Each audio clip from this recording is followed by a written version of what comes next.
Have you ever dreamed of seeing your unique Indian product in the hands of customers, all over the world? Well, today, we're giving you the roadmap to make that happen. Okay, let's dive into our practical guide for entrepreneurs who are ready to take their business global with e-commerce. So, first things first, let's talk about some pretty big numbers. India has set this incredibly bold goal, $1 trillion in merchandise exports by 2030. That is a massive target, and it signals a huge push for growth.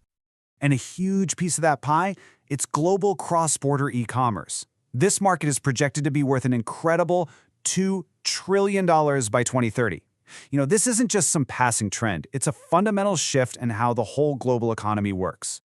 So the big question is, how can your business, your unique idea, tap into this incredible opportunity? Well, that's exactly what we're going to break down for you right now. We've broken this whole journey down into 4 key stages. First, we're going to explore the opportunity itself. Then, we'll help you find your product and your market. After that, we'll walk you through the logistics playbook. And finally, we'll cover getting paid and actually getting started. All right, let's start with part 1, the global opportunity.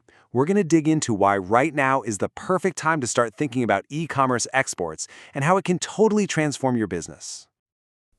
This slide really shows the magic of e-commerce. The old way, with traditional exports, you're juggling a separate company for logistics, another for marketing, another for payments. It's a lot. But e-commerce platforms, they bundle all of that together, which frees you up to focus on what you do best, your product. So what does this actually mean for your business? Well, it means you get instant global reach, which is huge for your brand's visibility. It means selling directly to your customers, which often leads to much better profit margins. You'll also have lower startup costs, and you can even beat those seasonal sales slumps. Just think about it, a Jaipur quilt maker selling to someone in Australia during their winter, which is our summer. That's the power of a global market. And you know what the best part is? You are not in this alone. The government of India is actively supporting this whole movement with policies like the Foreign Trade Policy 2023 and other initiatives, all designed to help small and medium businesses just like yours succeed on a global stage. Okay, so you see the opportunity. Now let's get practical. In Section 2, we're going to help you find your product and your market. This is where we figure out what to sell and exactly who to sell it to.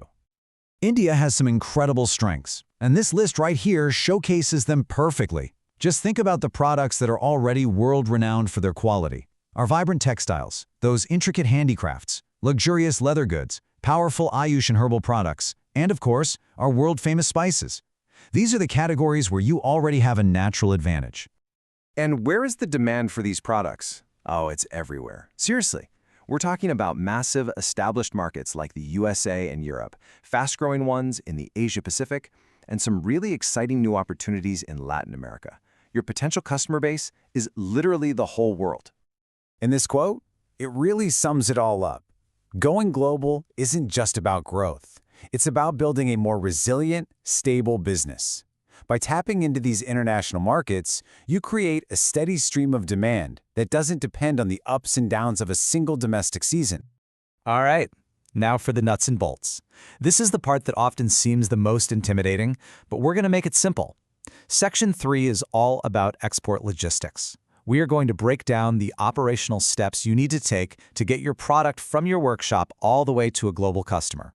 First things first, your online storefront. And believe me, creating a professional-looking catalog is way easier than you think.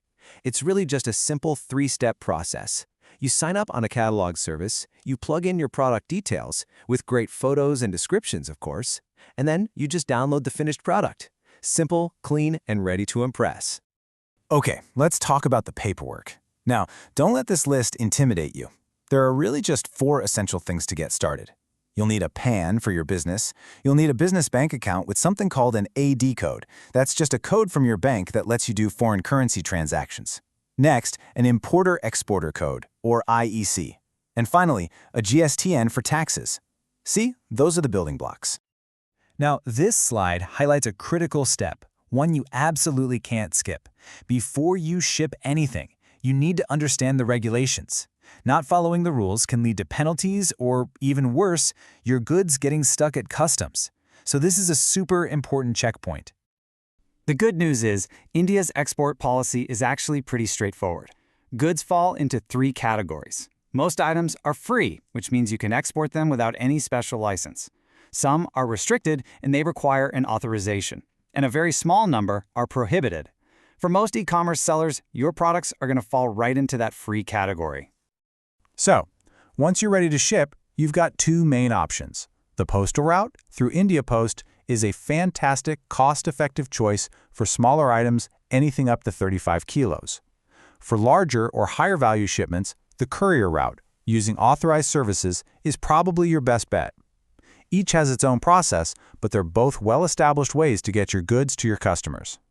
So we've covered the what, the where, and the how. Now for the final and, let's be honest, the most crucial piece of the puzzle, getting paid and getting started. In this last section, we'll walk you through the final steps to launch your global business. When it comes to getting your money, there's one key RBI guideline you really need to know. It's actually pretty simple. You have to bring the full payment for your exported goods back into your Indian bank account within 9 months of shipping them. That's a key rule for staying compliant. You know, one of the biggest worries for any online seller is handling returns. But there's some really good news here. New government regulations have simplified the whole process, making it much, much easier to manage reimports for any e-commerce orders that get returned by customers. So are you feeling ready to start? Here is your simple, actionable checklist. Get a PAN for your business, open that bank account, apply online for your IEC, and register for GSTIN. These are 4 concrete steps you can take, like right now, to begin your global journey.